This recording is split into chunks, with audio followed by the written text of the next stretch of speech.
This is a unboxing of a Skywatcher Flextube 200p telescope. This is a Dobsonian. I've already set up the stand for it, the base. This is Skywatcher Flextube 250p. That's 10-inch, the size of the parabolic mirror of this. And I've already set up that. That's part of the furniture as if. But this one is the actual telescope, the optical tube. The thing about this tube which made me order one was that it's a Dobsonian, but at the same time, because it is quite compact, you can practically fold it, and if we reduce to the size that you can see here is around 80 centimeter, and it has 2 inches eyepiece adapter focuser, and that is a good point. So let me just take out the individual items and let's see what is inside. Okay, I can see a quite chunky piece. Let me just use both my hands and just extract this. Okay, now I have not set up the tube upright, and I'm going to remove the plastic from the top. Okay, I'm removing the plastic. It's quite delicate optical instrument, very precise. As you can see, it has a dust cap, like a shower cap, for the top part of it, and a separate cap for the optical part. I've heard people saying that when removing this stopper here, you can actually shut it tight, so it will not be this gap of 1 inch here, and you can use this dust cap on the top part. It will be completely isolated. Have a look around it. It has a swiveling axis here, handles for using it, carrying it, or guiding it. These are the screws that you can loosen up and extend the 4 individual bars to extend the tube. That is the massive eyepiece focuser, and you can see the size there. I'll go from the other side and show you.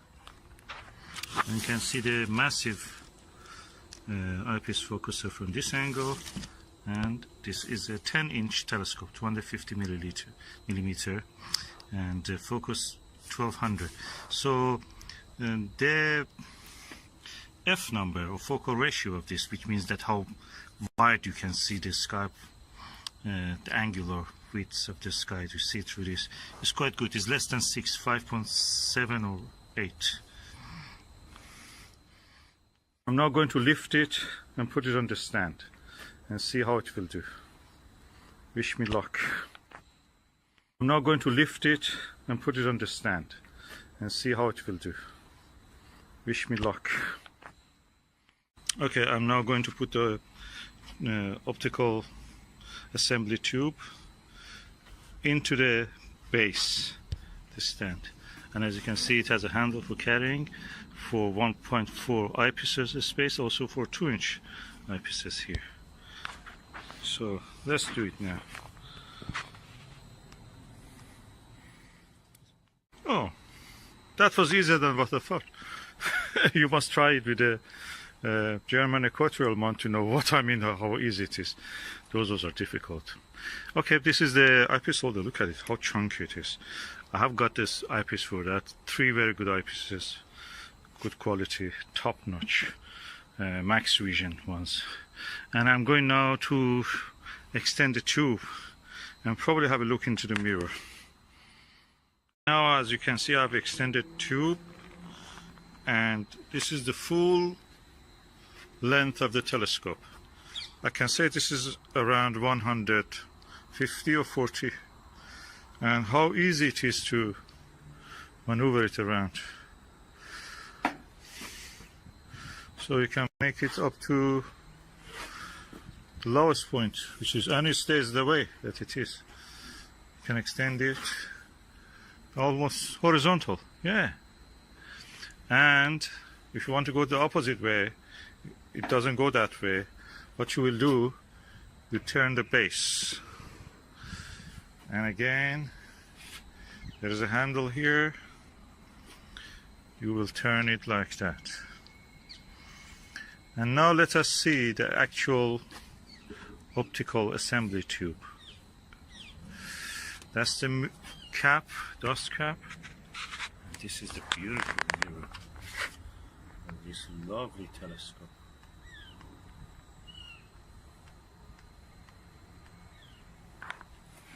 And this is inside the diagonal mirror, and that's the cap you can see. Now let me remove the cap. That's the first light. Hallelujah. Isn't it beautiful? This is the best, most portable Dobsonian you can ever see. It's amazing.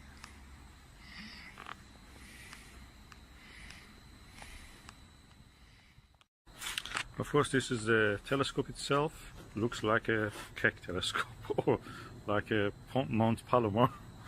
And that's a giant mirror. And this is the instruction manual, astronomical telescope user guide, brochure introducing the different products from the manufacturer, 10mm eyepiece, 25mm eyepiece, which is a wide angle. So I'm going to use that. And this is what we were looking for. That's the eyepiece holder. What before that we can do, look at the viewfinder. As you can see, this is the viewfinder. On its own is a different, is a telescope on its own. I can say this is probably around 50mm and quite impressive size for an eyepiece. I can use it as a telescope. Now I'm going to put the viewfinder here. It's very easy. It's a dovetail bracket. It slides here. So I'm going to do it now, and I will show you the result. I cannot stop admiring the ease of installation in this telescope. Everything is so easy to work with. Telescopes, you know that. Even the smallest one with the German equatorial one are a pain to work with. This is such a giant telescope and it's so easy. Okay, I've installed the viewfinder, and I'm now removing the cap of it to show you the lens. This is the first view of the lens.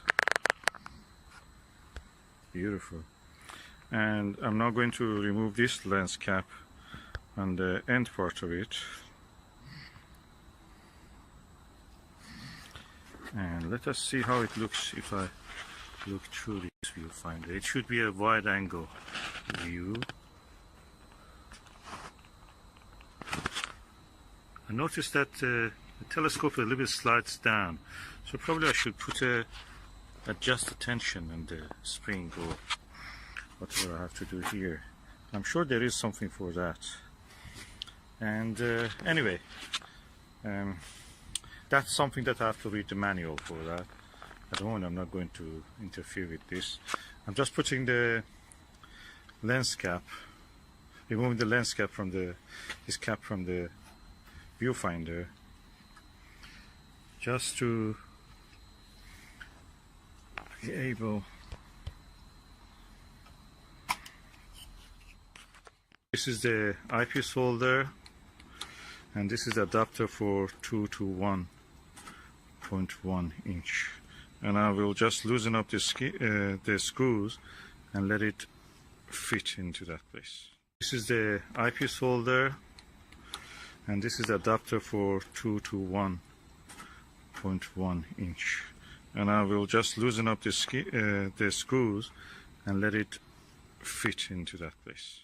I've now fitted that adapter, and I will remove the cap here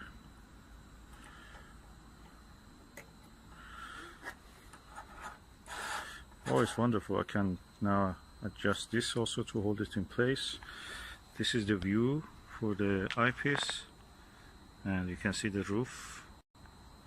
Now I'm going to put the eyepiece into this and look at some views. Delighted to tell you that this is a super plusle 25mm multi-coated 52 degrees true field of view.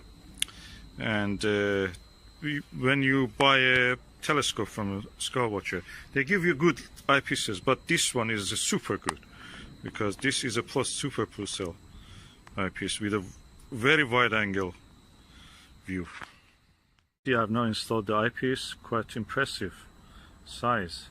I have to remove this connection because that looks a little bit too high, and I'm sure that I can because there is a T adapter here which can go into this space. I will do it and I will make it shorter. As I mentioned, I have now removed that length of the adapter. That increases the focal point, which can be good, but at the moment I don't want that, and I can put this with a shorter focal length here. You can see I've now done it, and I'm going to focus on some distant object. By the way, this is a focuser knob. On its own is very good. I've seen that they have on the higher model of this, they have a fine focuser, fine travel focuser there that actually you can adjust it for very refined focusing. We will see, probably just a change of the wheel or something I can do with that. I have to see it, maybe it's interchangeable, you don't need the whole thing. If they can have such a thing, I may go for that option also later. Before using this telescope, I use another Skywatcher refractor, that means with the lens, the long one, the traditional way of imagining a telescope. And I can say the image you see with this is superior, clear, crystal clear. You could see individual rocks in the far distant buildings, individual grains, specks of the dust, and over in the shape of a lichen on a tree, far away trees. That's amazing quality. I'm really happy I got this. And guess what? This was not bought new. It was bought new 2018 July, but I bought it as a second hand, and for a really bargain price of $350 from auction site. That's amazing. This is a telescope that would have cost in the past probably 1,000, 2,000 pounds, and the new is actually that price, around 900 pounds. And in a step I can just dismantle it now. I've put all the lens cap. Now I collapse the telescope back. Okay, I already have put the telescope down. Now put the cap on it. The cap is back, and now remove the viewfinder.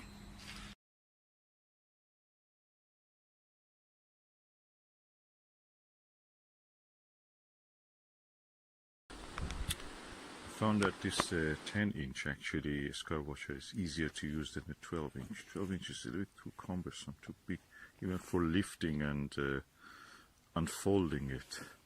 So it's easy, manageable. I can sit on the little chair and just do what I have to do. It's a nice experience with this Skywatcher 250. Oh, what a night. Orion Nebula, M42, M45 Pleiades, double cluster, name it, I've seen it. M37, M38. Now it's around 5 o'clock and in the morning, and I can just have a last look and go. This APM 20mm is amazing. The best eyepiece was. I don't need to nudge the tube so much. We have also deep frost, as you can see. You can see here. Everything frosty. I've covered it with this cover before. Every time I was getting cold, jumped into a warm room, then coming back.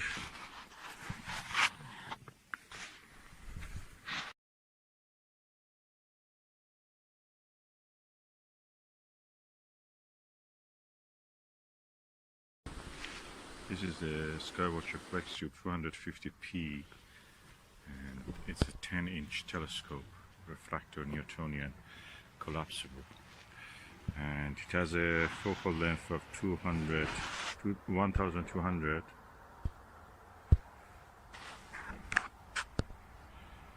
and diameter of 254.